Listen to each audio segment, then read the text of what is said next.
In this question, you have to identify the incorrect statement. Option A, the functional insulin has A and B chains linked together by hydrogen bonds.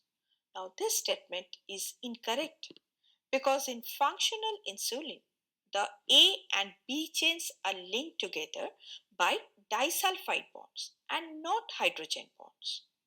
Specifically, insulin has two interchain disulfide bonds and one intra-chain disulfide bond in the A chain, which stabilizes the structure.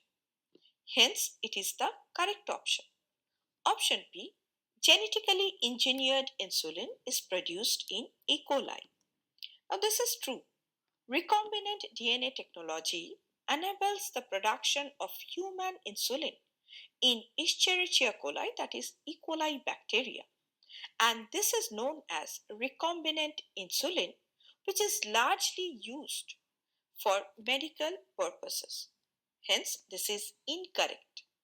Option C, in man, insulin is synthesized as a proinsulin. This is also true. Insulin is initially produced as a precursor molecule called proinsulin in humans, which is then processed in the pancreas where it undergoes cleavage to form the active insulin. Hence, it is incorrect option. Option D, the proinsulin has an extra peptide called C-peptide.